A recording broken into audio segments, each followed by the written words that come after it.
Okay, my name is Nii Ayikwei Parkes, and I am going to be your guide as we go through these seven signposts. I'm a writer, editor, um, non-stop dreamer, and I love storytelling, which is why I'm doing this. I also should say that all of these things that you have in the seven signposts, you don't have to have ticked every one of them before you finish writing something, because sometimes you have to produce something and then you can fine tune it. These stories I chose because they're great stories, but they're also very, very clear in terms of the very first signpost. So Seven Signposts is something that I developed over years of teaching, as a very quick way for somebody to kind of figure out if a story is going in the right direction or not.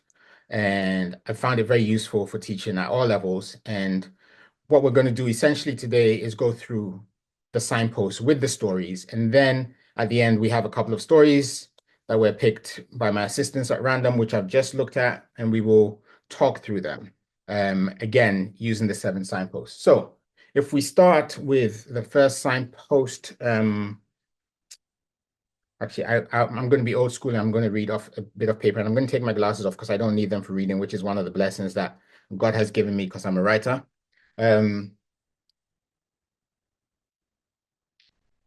so the first signpost is all time. Before you begin to invest effort in writing your story, and I mean, technically this is not true, but you can figure it out afterwards, because sometimes you start writing and you just love the character and you go through the whole thing and you've got this enchanting story, and then you have to figure out, why is this important? But if you have the luxury, or if you're the kind of person who plots, then you would know before you start. Before you invest effort in writing out your story, think about this. All stories begin at the beginning of time and end at the end of time. No story begins where we started or ends where we place the last full stop. Your life extends backwards through your bloodline to the genesis of the world, and will continue after you've died, through anyone you've had contact with, or through offspring. Now ask yourself this question. If all stories cover all time, why must this story I'm about to tell be told? What's unique about its impact, its perspective, its language? If you can answer that honestly and convincingly, begin.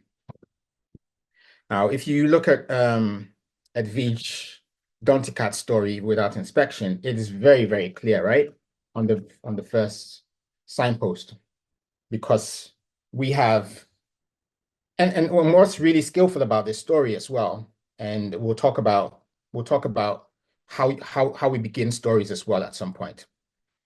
What's really genius about this is it begins with a statement of fact. So the reader doesn't have time or space or the inclination to question. It took Arnold 6.5 seconds to fall 500 feet. That's a statement of fact. But in that, it's also telling you this is what is happening, and hey, keep up with me. During that time, an image of his son, Paris, flashed before his eyes.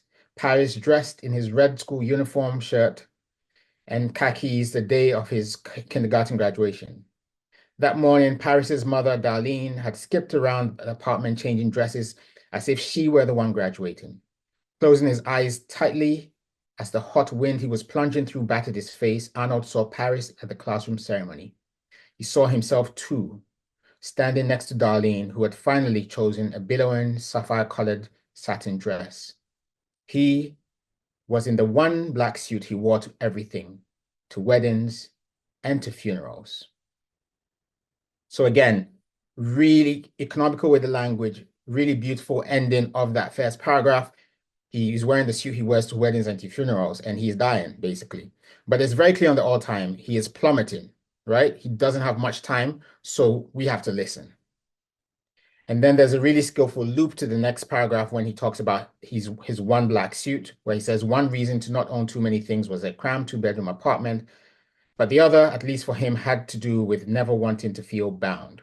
Okay, so that's Without Inspection, on the first signpost. I'm going to look at the Great Indian Tea and Snakes. Again, we're looking at the question of, why is this story important, right? very clearly over here, it says the girl with the black bindi knows she's not supposed to glance at the boy in the white skull cap, but she does. So instantly, you'll know that the person is doing something that they don't usually do. And that generally tends to be the trigger for a story.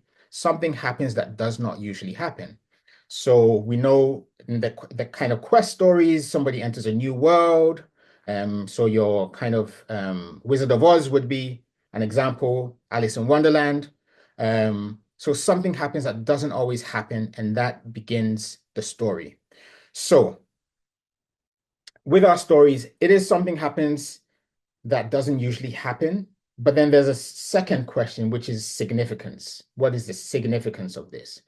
And the significance in the first story, Without Inspection, is that he's no longer going to be in their lives, right? So he's replaying and thinking about, why am I important? What have I done while I've been on Earth? Okay, so it's significant because he doesn't have much time. In Great Indian Tea and Snakes, this is a very subtly political story as well, right? So it's significant that she's glancing at somebody that she's not supposed to glance at, right? So there's a kind of transgression that has political ramifications. And so it's really significant in the sense that it's larger than the person who we're seeing the story through. Okay, so that's on the first signpost, all time. But we can link straight into inevitable, right? The moment with Great Indian Tea and Snakes, and I'm going to read inevitable before, even though I know you have it as a reference, my reading it is kind of helpful. No matter how fantastical your story, every event and act must seem inevitable to the reader. Your control of this sense of inevitability, what I also like to call the cause-effect loop, is what makes the reader willingly suspend disbelief and trust your authority. Much of that control comes through scene setting and character development. We believe Superman can fly because we know his parents are from another planet, and on that planet they can fly. He was genetically inclined before he even knew he could. Yada, yada, yada. More stuff over there. But the point is, we have to set the scene for the things that we create within the story.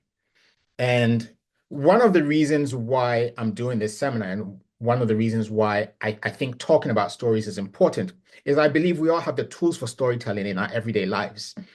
It's just that when we come to writing, sometimes we think we need to be doing something dramatically different, something like important. We start using big words that we don't use normally just because we're trying to tell a story. We start addressing things or putting in references that we're not familiar with just because we think this will make it sound important. But we have a lot of the skills in our everyday lives. And talking through stories helps us recognize the things from our everyday lives that we can bring into our storytelling and make it richer and more original and actually easier and more fun for us. So going to the Great Indian Tea and Snakes, talking about inevitability, from the first sentence, when the girl glances at the boy she's not supposed to glance at, we all recognize transgression, temptation, right? The boy moves restlessly on a stool as he cradles a cup of chai in his hands. The girl has flavored it with cardamom for no extra cost before swallowing the leftover pod so her father won't find out. Now, between that first sentence, where she's glancing at the boy she's not supposed to glance at, and then she swallows this leftover pod, right? They are now linked. There's a kind of physical link between them. It's an inevitable transgressive act. It's there, right? So from there, we know she has an incentive not to let her father know because she's already crossed the line. And the boy also understands the context he's in.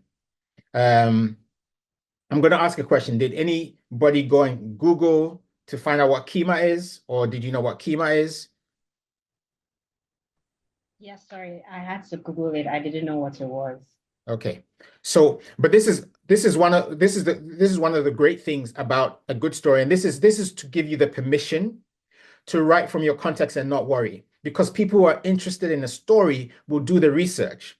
One of the things that is interesting about those of us like me who are from the global majority, but are in a minoritized group as far as the global media goes, we've had to do this all the time. We've had to know about snow before we encountered snow, all of that stuff, right?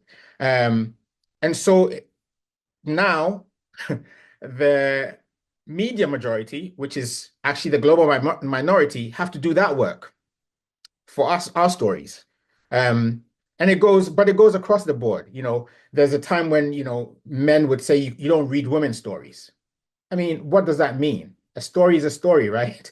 So these are political acts that you also can engage in when you're writing that also free you to just write the story, okay? Because somebody will go and find out. Anyway, I digress. Um, but look at the sequence of inevitabilities that we have. Um, so her father won't find out. He is a mustachioed owner who cleans his ears with Q-tips at the cash counter. The girl looks up from the boiling contents of the saucepan, pretending not to notice new customers while examining the contours of the boy's stubbly chin, the kite-shaped birthmark on his neck. To notice somebody's birthmark, that's signaling how close the looking is, right? So when she is concerned about his well-being later on, it seems inevitable because this investment is there. He mostly watches the speeding vehicles on the road. Once in a while, he meets her gaze and his ears turn crimson. So now that's the signal. It's requited. At such moments, the girl and the boy realize they must immediately look away, but never stop noticing each other wherever they go. So there's a transgressive contract over there, right?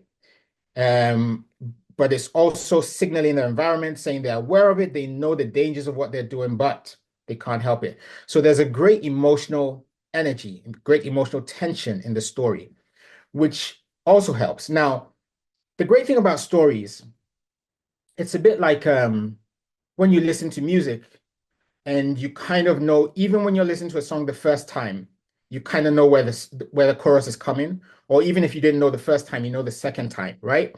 There's a kind of trust that's gained by mastering your first few paragraphs. Sometimes you have a conceit of how somebody speaks and you don't carry it through the whole story. But if you do it really well initially, the reader actually compensates for you because reading is a creative act as well. And this is something that we have to remember when we're writing stories. So it's so important that you keep this sense of inevitability at the beginning of a story because it buys you credit for later on if you slip up.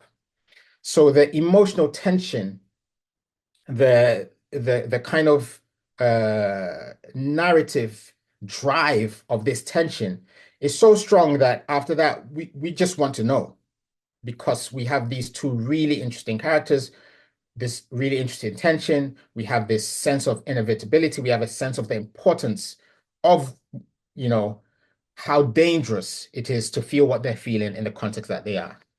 When we look at Without Inspection, I spoke about the loop from the one black suit to the reason not to own too many things.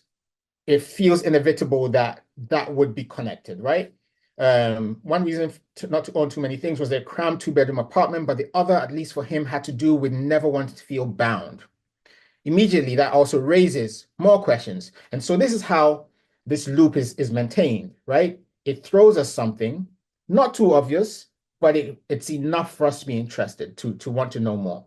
To be attached to a few people was fine, to Paris and to Darlene, who were as much part of him as his blood was. But he never wanted to be tied to things, to clothes, to shoes gathering dust in packed closets, to a fancy car that required hefty payments every month. No, it was simpler to be free. And then again, so Edwige Danticat is such a skillful storyteller.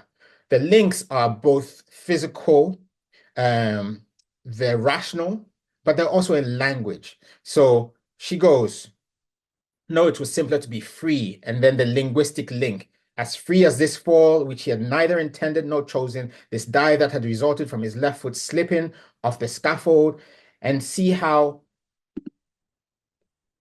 going into the scaffolding, all of that stuff just feels natural, even though it's a lot of information. But you have to give yourself the reason for that to happen. There's something similar happens in Great Indian Tea and Snakes further on, so I'm gonna skip because I'm not reading you the whole story, where the girl is talking to the she's talking to the samosa, right? She's talking to the samosa, and what it does is it gives you this constant revelation, builds the character, and it feels completely natural because out of the constraint, the writer has created the permission to give you something. So she can't talk to the boy. She mumbles things she wishes she could say aloud to him. Plants make their own food. I know because I used to go to school as well. Even that's giving you something. I also know that we can't see air, but it's there. Do you like summer or winter? I like summer for the mangoes. I don't like winter because the cold makes me feel more feelings. I don't care if you eat this samosa or that samosa, just saying. People should eat whatever they want. Why is it a big deal? You have nice fingers, you know? Every morning, some men gather in a park with Gandhi's statue and force themselves to laugh. If you look at them, they'll make you laugh too. They say it makes you happy. You have really nice fingers. Do you like me? Right? Now, it is so unconventional, but it's also very logical within the context because this is the thing about storytelling is you build the world, you create your own permissions. And so once you've done that, then you can have fun. You can do all of these like on the surface crazy things, but they feel completely natural. In fact, if you didn't notice it, that tells you how well it worked. So yeah, that's your second signpost, inevitable. The third is changed or challenged. And I think I don't need to read for that because it's fairly obvious. And in both stories, I mean, there are characters changed.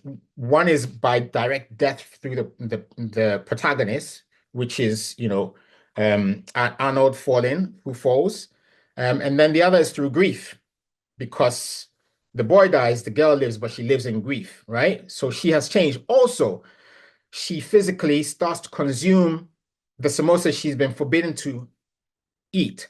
So, in a sense, we know this story continues because they have made a rebel out of the girl, right? So this is the other thing that's really important when we talk about changed or challenged. That change or challenge also means that as readers, we have a sense that when we leave the story is carrying on. It doesn't end when we finished. And that's how we remember stories. That's how we go and tell somebody about the story because we're like, we're curious about them. You know, when if people ask you, when is the sequel to your book? That's a good sign because it means they're invested in the energy, the world that you created. Okay. Um, so yes, I'm not gonna read particular sections, but I'll read through Change Challenge. This is a well-known caveat. If Dorothy didn't learn anything on the yellow brick road, the Wizard of Oz would be useless. If Luke Skywalker hadn't taken the lightsaber from Ben Kenobi, I could go on, but the idea of change or challenge links back to the first signpost, which is all time. If your lead character is going to be changed or challenged, then there's probably is not going to be changed or challenged, then there's probably no reason for your story to be told. And this is really important. So, if all we do is we walk to school every day and nothing changes, why are we writing a story? Like, yes, it's important to your life. It's important for you to get from day one to day two. But what are you saying to people? This is why when kids come home from school and their parents say, "What happened today?" And they're like, "Nothing."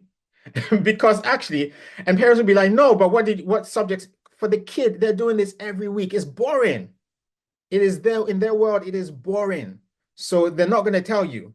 Now, if there was a dead bird on the road, now that's interesting. They'll tell you all about that. Nothing about the mathematics and the physics and the chemistry and the drama and whatever happened in class, unless there's been some drama for them to tell you about. And so this is why these two things are linked, right? Um, Albert Camus' Meursault et l'étranger is often offered as a character who doesn't change significantly in a novel, but he's certainly challenged constantly, and we all know he will be physically challenged by decapitation at the end of the novel. So then we go to my favorite of the signposts, which is Rouge Schmoes. Um, it may not be obvious, but I'm not a conventional storyteller. My first love is poetry, and my second love is Toli, who, which is I mean, all the West Africans will understand. By the way, let me digress to say thank you all for coming in, and I am very, very happy. We have Trinidad in the house, we have Uganda, we have South Africa, we have Kenya, we have Ghana, Nigeria, we have Norway, we have Singapore. We really have a global group here, and I'm really, really happy to have all of you. So thank you for signing up and joining this. And I hope that it will be useful for you. Anyway, rule schmooze. I feel like if you, first of all, if we are creating new stories, then we're automatically breaking rules, right? Every new story is a rule broken because it's not telling the story exactly how somebody else told them. But also because we all have very particular relationships to language, we're always breaking rules. And there are some people called copy editors who will sometimes, even when you're trying to break the rules, try and shift you back to them, but sometimes you have to fight them in order to find the music of the world that you're creating. Um, so one of the reasons why I think discussions like this are important is that it gives you a sense of what's important to you, what's non-negotiable. So that when you get to the point where somebody wants to publish you or wants to edit you, you know the things that you're doing intentionally because you've taken them, um, you've taken them from life, from experience, from observation, and you're using them, right? So copy editors, listen, it's a negotiation, okay? There's I could see in the comments somebody is saying I'm throwing shade at copy editors. I'm not. I mean, I do it myself. But I think that one of the things to remember is that editing is a negotiation. It's a dialogue between the writer and the editor. And this is why it's even more important that you're intentional about what you're doing. So when I say rule schmooze, I'm not saying don't know the rules. I'm saying know them, really know the rules so that when you break them and one of these lovely people, let me give you a little light over the shade. One of these lovely people questions you, you can say, I'm doing this because, right? And then usually they will back off, unless they're so entitled that. Yeah. Anyway, so I'm going to read it. Ultimately, these signposts fall into the category of writing rules or conventions. My own position on rules is that concept trumps rules every time. All rules can be broken with the right reasoning or concept. If we all follow the same conventions, there would be very little innovation. But you have to understand what you're doing because there's always a ransom to pay. If you don't want to have a glossary, then it means you have to do more work in the creation of context. If you want to do lots of landscape, your language better be ace, etc., etc. I mean, there's a story that my agent tells when he was selling. So my agent is the one who sold The God of Small Things by Arundhati Roy um, for the first book deal. And what he said when he was sending it off to publishers was, listen, I know you guys like to read in a particular way, but all I'm going to say to you is just read past the first 20 pages and then trust me, you'll be fine. And the reason he was saying that is because Arundhati Roy invests so much time, attention, political, interpersonal, whatever, natural detail in the first 20 pages where she's doing landscape. And it's only when you get to the end of the story that you understand the end of the novel, or as you get further into the novel, that you understand the importance of all the setting up that was happening.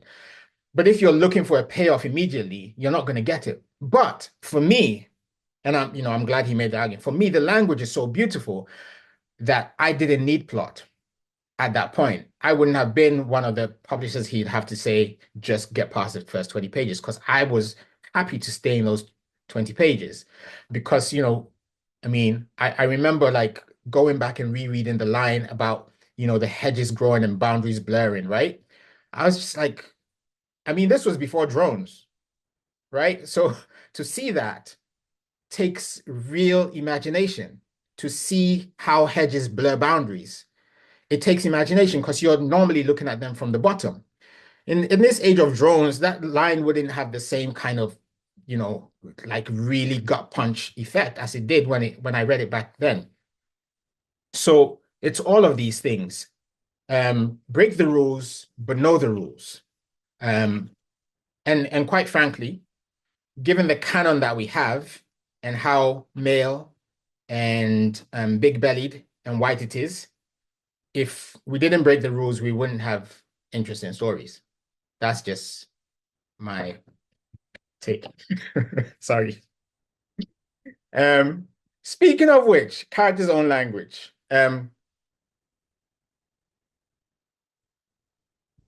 Whatever you write, write in the character's own language. If they're obsessed with color, their descriptions must have lots of color. If they have poor vocabulary, don't give them your writer vocabulary. If they're Mrs. Malaprop, let them be Mrs. Malaprop.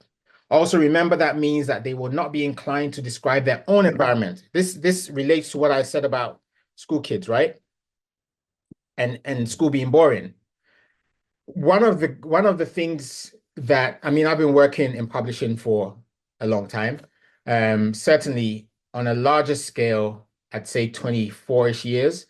But I mean, I started with my school magazine back in the day, so I'd say 30-ish years, um, and plus.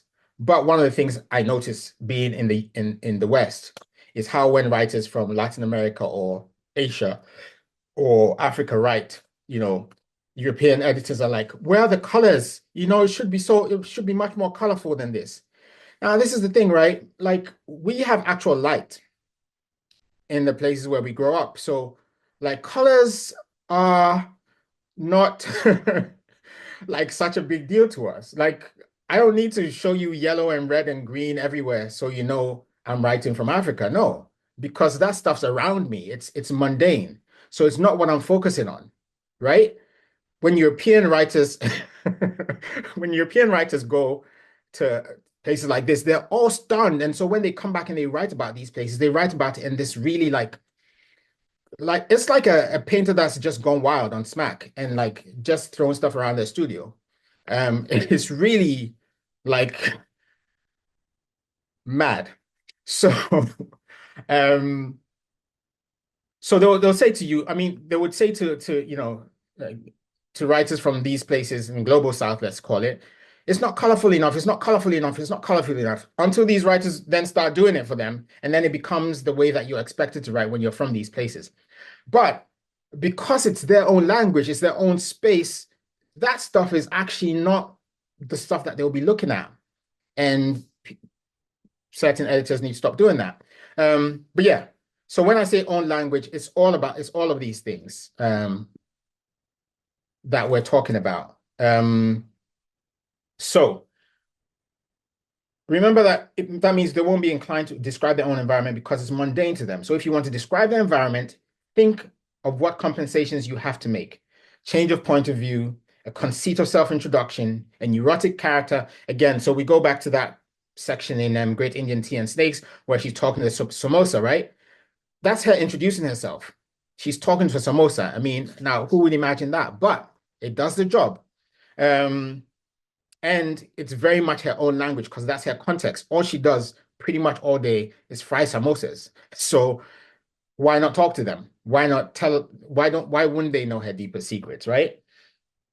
And then suddenly you've got texture. It's Dantica, it's Fuentes. Your work will gain depth if you always treat the character's language. So now we can look again at Dantica. And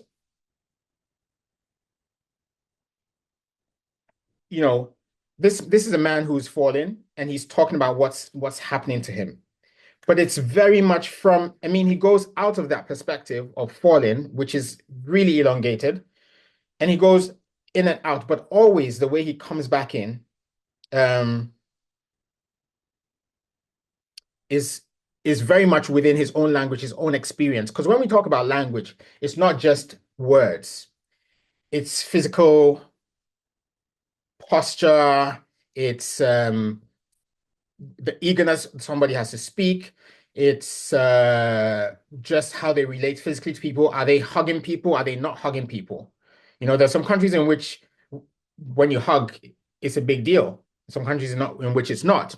There's some countries in which, kissing the cheeks is no big deal. Everybody does it. There's some countries in which it's only fashion people or people with $100,000 in their bank account who do it, right? So all of these things are part of when we talk about a character's language. It is what are the things that they do that other people use to understand that they belong in that context. They don't stand out. So sometimes a character's language is basically what makes them not stand out where they are, because this is how communities are born, right? People know what you're supposed to be doing. So when you do something out of the ordinary, they can tell. And that creates your safety as well. Because if you're acting out of the ordinary, somebody's going to ask you, or somebody's going to intervene, that kind of thing. Anyway, so we talk about what enterprising guys the Lopez brothers were. Only 5 years earlier, they'd arrived on Kojima on a raft made from a refitted 1950s Chevy, and look at them now. The Lopez brothers' raft story, which he'd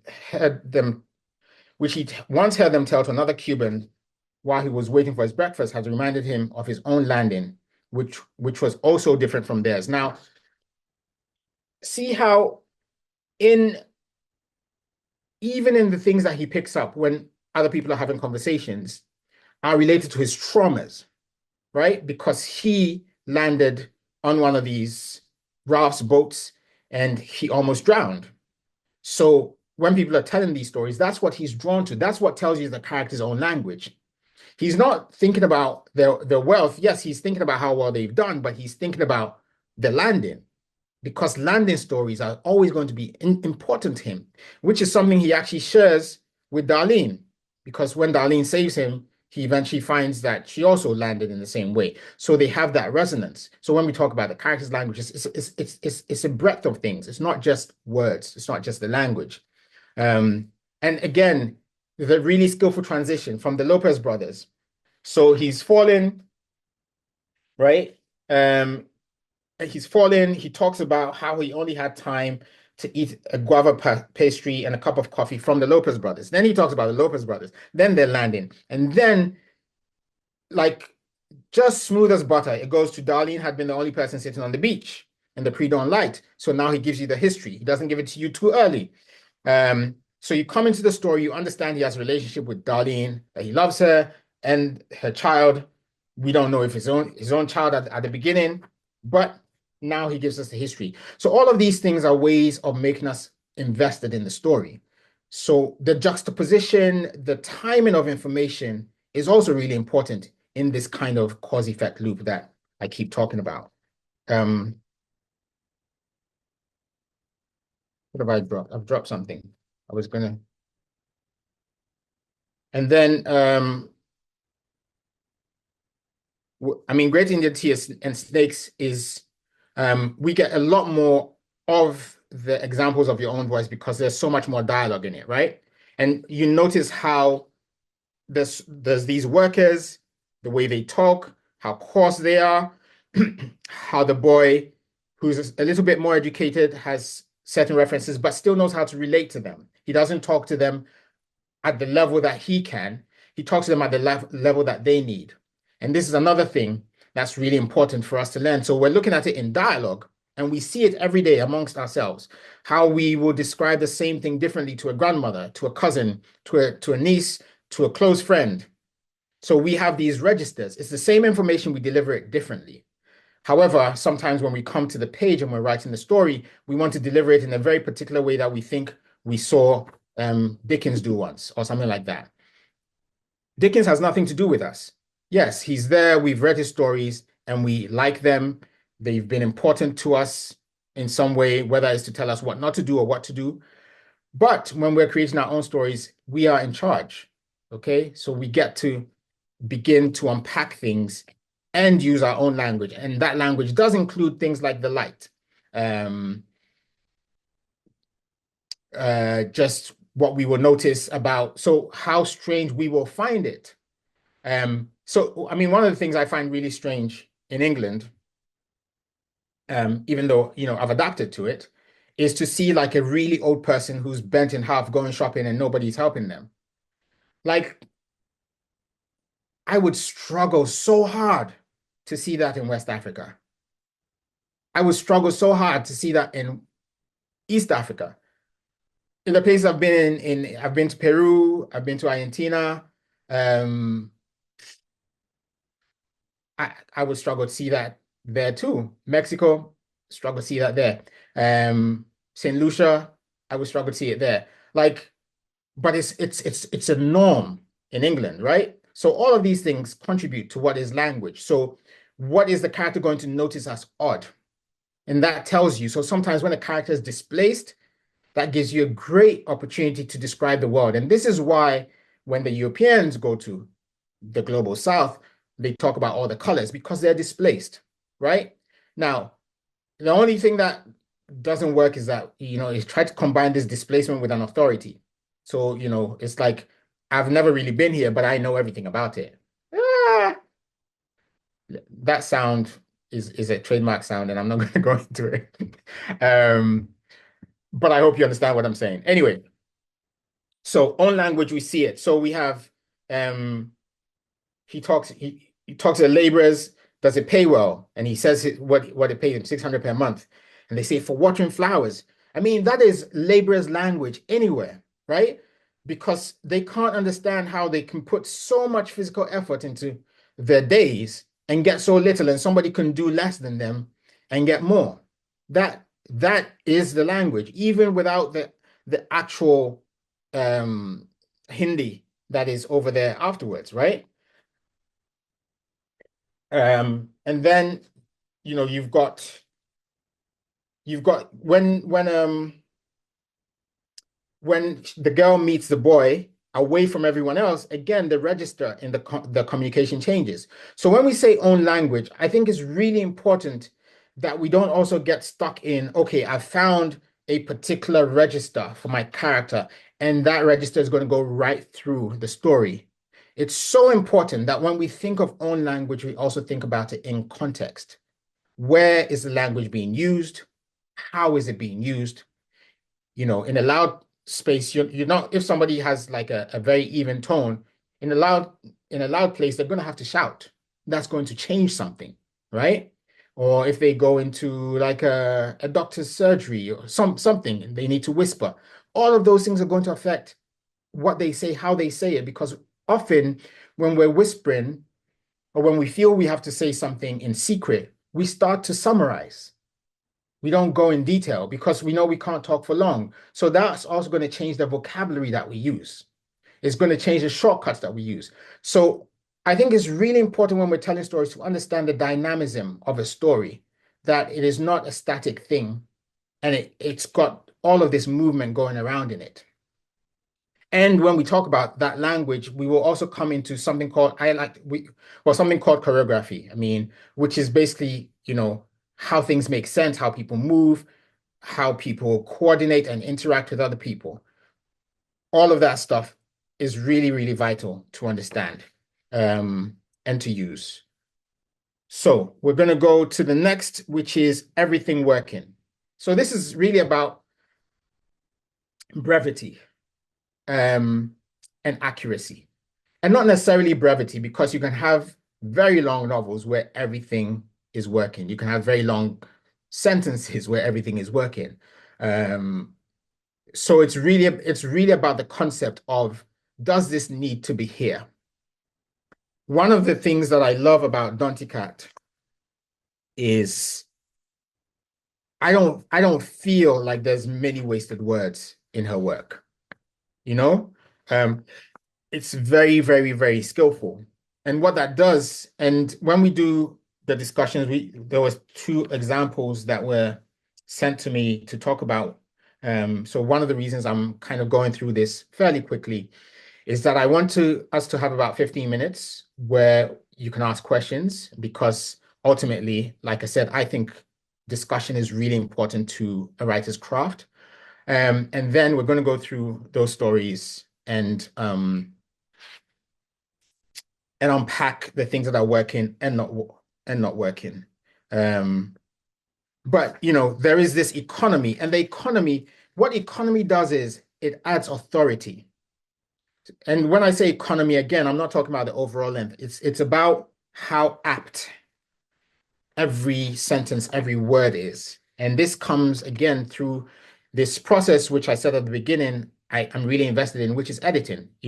Just always go back to the work, invest the time in making it better, fine tuning, always fine tuning. I'm just reading. I'm going to read here from um, Darlene, right? she had a habit of making lists in a small notebook, lists of things she needed to do for the day, lists of the people she'd taken to shelters from the beach, even though she hadn't gone there since rescuing him. The Coast Guard had become more vigilant and the landings had decreased. One day she read him something from the notebook. I mean, look at how it just is smooth. His name was the only one on a list she titled People from the Beach I Have Kissed. Right? So look at how we go from this like expansive idea of lists and all these things, and then we come to this list which has just one person on it, which without saying much tells us just the depth of the relationship, right? How unusual it is that they are together. And then also is making us understand what it is that Darlene will be losing for a second time because she already lost her husband in the crossing. And then her child was affected by nearly drowning and hitting his head. And now she's found somebody new, a new kind of element of joy, and that's going to go away. I think one of the things Dante Cat does beautifully in her work is to illustrate how the life of a migrant, outside of what the news media might throw at you, is never always joyful, but there's always joy in it. I don't know if that makes sense. So it's just this reality. It's not pathologized that she's going to be miserable, after Arnold dies.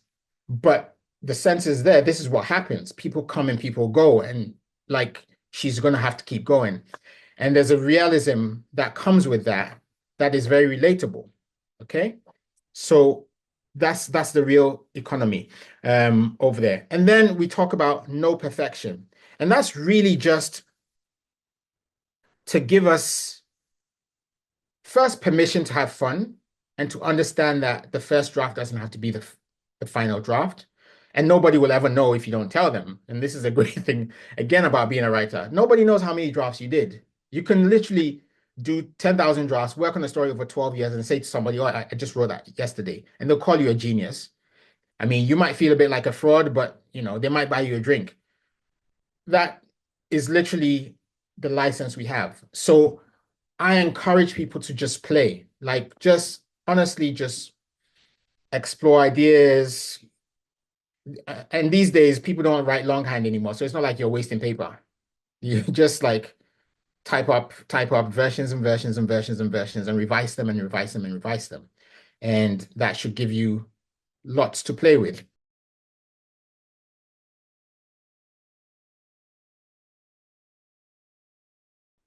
So when you say there should be a sense of I hate that word, inevitability Yes. at the top of the story, I'm assuming that's from the point of view of the character, right? Like the events to come should be filtered through, it Yes. should be inevitable from their eyes. So if you're writing kind of third person omniscient, the narrator would probably be the character through which we want to kind of convey that inevitability. Well, if you're writing through third person, omniscient, then Mm, the narrator is not the character, but we're going to stay close to the character that we're looking at, right. right? So it has to be inevitable from the point of view of the character that we're looking at that point of the opening. I mean, one of the things about storytelling is the reader wants to be invested Yeah. in a life or a moment. So how do we create that investment? That investment does come from that sense of inevitability. But also, I mean, and one of the easiest ways to do that in a story is, again, if we go back to all time at the beginning, which is say stories don't begin where we begin them, you can take advantage of that and start a story where people have to keep up with you, right? So when we look at Dante Cat's story, the guy is already falling, so we have to catch up. So that sense of inevitability is there, like something is in motion. You can't stop it, right? And in a much subtler way, it's the same with the great Indian tea and snakes, right? She knows she's not supposed to do something, but she's literally already done it. So again, there's a sense of there's been something's happened and there has to be a payoff. Because actually, that's the question, right? Is there something that's happened that requires something else to happen? If something's happened that doesn't require something else to happen, we don't have a story. Does that make sense? That does. There's a quick follow-up to that, but let me hold Okay. off. All What right. about you? I'm here. Okay. I'm just thinking in the sense of, I think you just kind of spoke to it. So we want the reader to be invested in that way. And somebody else had mentioned like the reader as a character themselves. So Mhm. there's a way in which if you're trying to set up these events from the point of view of whichever character you're writing from, the reader's eye is always like, at least for me, over my shoulder, right? And that Yes. find myself sometimes feeling like I'm tipping the hand or I'm centering the reader's perspectives, prejudices at the expense of the characters.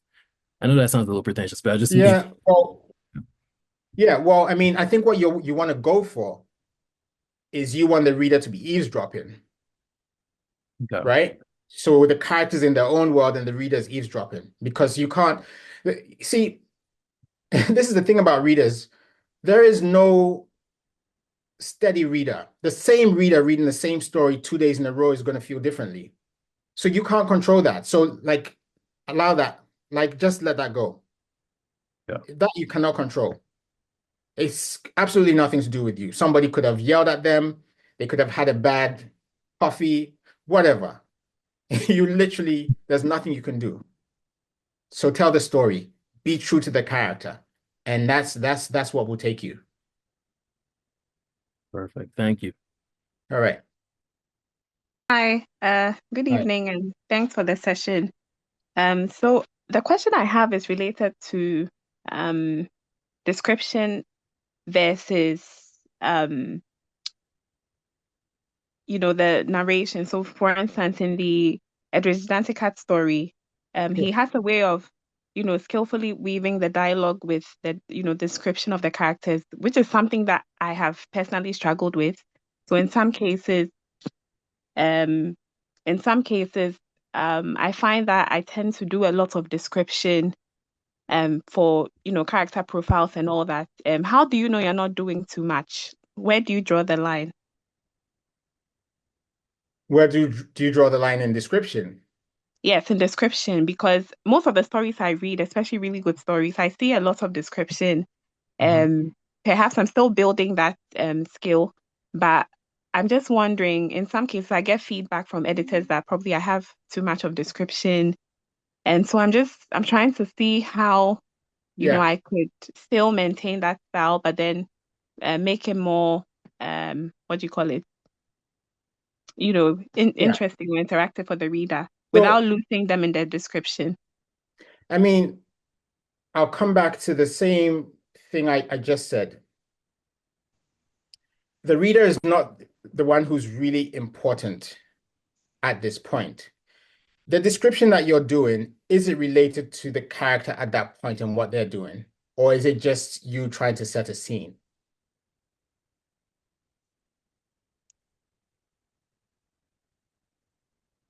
Hello? Yeah, I said, is the description you're giving related to what the character is doing or going through at that point, or is it just you trying to set a scene? Yeah, it's basically like trying to set a scene in most cases. Okay, so don't try and set a scene. Try and set a scene for the character to be in.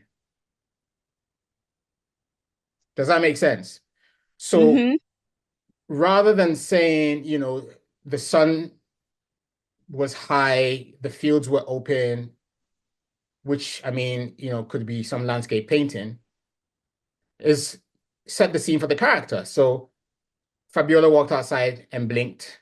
Um, before her, the green, but she couldn't see to the end of it. It's related to what the character's going through. You're still setting the scene, but it's tied into the character. So if you're describing something and the character is not even close to it or doesn't have any proximity, whether emotional or historical to it, then it seems like it's just description for the sake of description. It's great writing, But I think maybe that's important for you as the writer to see where the story is, but it's not important for the character.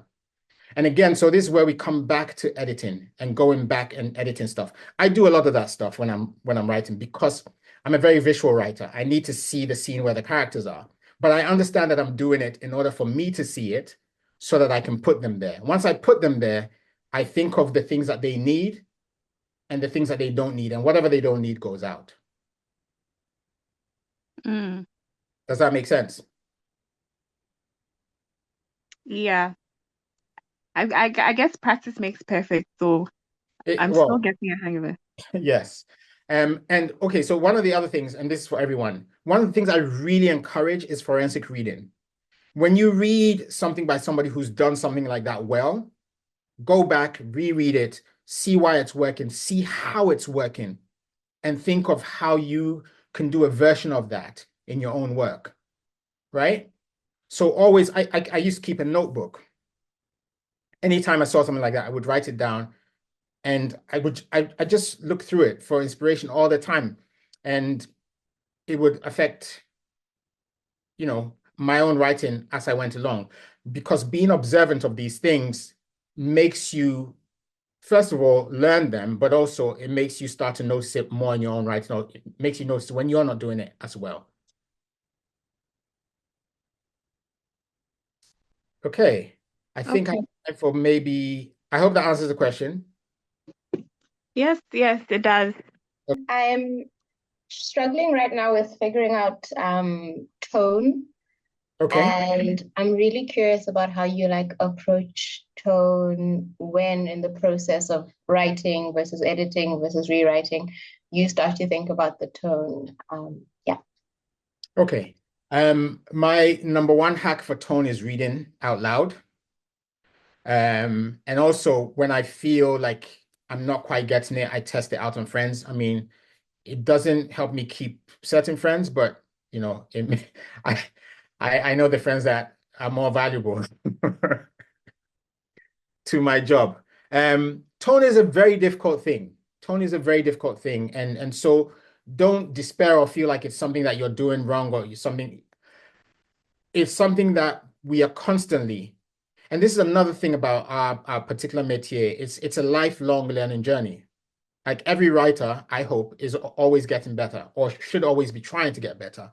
And so tone is one of those things that we are constantly adjusting, constantly fine-tuning. Also because the range of tones in the world continues to increase all the time, right? Because let me give you an example. Think about slang. If you live in a city, whether it's Accra, Harare, Nairobi, London, New York, the slang of every generation is slightly different, right? But those generations coexist. So LL Cool J is still rapping. Rakim still features occasionally. And yet you have these young rappers and they're all using different slang and it all exists. So you have all of these range of complexions of the use of the English language within that city cohabiting. So tone continues to get more complex. Like, what are you rendering? How are you rendering? But that's also our clue for getting into it. It's to say, what is my character's age? Where did they grow up? How confident do they feel in a room? When it's a room full of children, when it's a room full of adults. So one of the things that I'm really beginning to teach with is social posture. It's like my new thing right now. Because social posture can really give us guidance on tone. And it came to me when I was teaching a class and I was asking people about like their relatives. I'm like, you have maybe 5 aunts and uncles. Each of them, when they come to your mother's house. Oh, Emma, I've seen a question on the side and I'm going to get to it. There's a document that went out to everyone, but what I will do is I will, Mami Abba, could you put the link to where Seven Signposts is so that anybody who doesn't have it can download it? Yes. So social posture is really good for thinking about tone because essentially, yeah, I was teaching, I'm like, if you have uncles and aunts, let's say you have 5 aunts and uncles. Each one of them, if they come to your house, the way that they operate is different. One uncle will come and expects to be served. Another will come and he'll go straight to the fridge because, after all, he's your mother's brother. You know, those kinds of things are really important with tone. Now, that same uncle that will go straight to the fridge might not do that when he goes to his older brother's house because the social context is different, right? So it is all of these things that we can excavate to find the right tone. So we have to ask ourselves, what is the power dynamic within which the character is at the point that they're speaking? Because their tone is not a fixed thing. It's something that is navigated. People who live or have lived in the West or do like call center jobs, they have a phone voice and they have a home voice, right? It's the same person. Phone voice, home voice. And the home voice also differs. The home voice for the lover versus the home voice for the friends who've come around to have a drink. The home voice for any children in the house, the home voice for any elders that come to the house. These are all voices within the same character. So social posture is really, really, is a really great way to kind of approach excavating and kind of question where your tone is. I hope that's helpful. Yeah, very. Thank you. Okay. I just want to say thank you very much for this evening. It's been fantastic, really good tips and advice. It's just made me think about something that I'm working on at the moment and about what you said about tones and voices and registers. And I've written a story that is about a woman from West Africa. And there's lots of it's her internal voice, but it's done kind of in quite a formal way because I wanted to kind of so basically I feel that the tone is quite maybe overly formal and not kind of natural because maybe people have assumptions of what kind of a woman from West Africa would sound like in quotes. So it's just, do you have any advice on how to kind of get that balance between the voice sounding natural, but at the same time, I want the character to be eloquent, she's a cleaner. So there's these kind of assumptions already about kind of the type of register and the type of voice she has. But the tone of it is quite formal. She uses kind of complex language because it's her voice. If she had that free expression, this in my head, this is what I want, this is what I feel she would sound. So yeah, if you have any advice on that, thank you. I mean, I think the first thing is internal dialogue is a space where you can really invent, because the way we talk to ourselves is not the way we talk to anybody. So it's really kind of understanding the person's relationship to themselves. Do they like themselves? Do they believe in themselves? That's going to inform, to some degree, the tone of that internal dialogue already. And then in terms of the language, it doesn't have to be what anybody expects it to be externally, because in your own language, you don't need translation, right? So if you're having an internal dialogue, you're probably having it in your whatever language that you're most comfortable in. So there's no affectations or anything like that. It's an internal dialogue. So the question really is to interrogate the person's relationship with themselves, because that really affects our internal dialogue. Somebody who's down on themselves, the kind of internal dialogues that they have with themselves when something happens, when something bad happens, is completely different from somebody who feels confident, who, if they fall down, the internal dialogue is, oh, we're going to try again. All of those things are kind of important in unpacking that. But the other thing I would say is,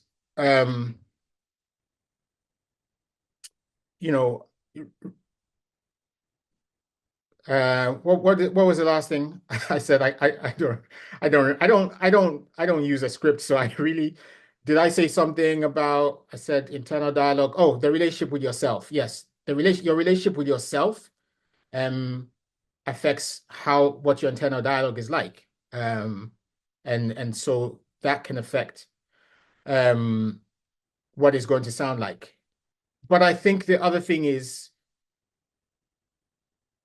I'm a great believer in going the extra mile with the research, spend the day working with a cleaner or just hanging with a cleaner. And just the random asides that they do externally might give you a clue of what they might think internally. Because I mean, one of the great things about, and I've done all kinds of jobs, one of the great things about hanging and working with cleaners is cleaners are so judgmental because they see everybody's crap. Right? Well, I shouldn't say judgmental, but they know stuff about people and they make comments about people, and it's hilarious. So there's all of that. But of course, if the dialogue is internal towards themselves, it might then benefit from playing what they would say to themselves against what they're seeing around them, all of those things. So when we talk about characters' own language, it's really about the world that they're forced to see on a daily basis and how that informs how they relate to the world and how they relate to themselves. So I hope, that's at least some guidance. Again, it's really difficult when it's not a concrete example. That's great. Thank you very much. You're welcome.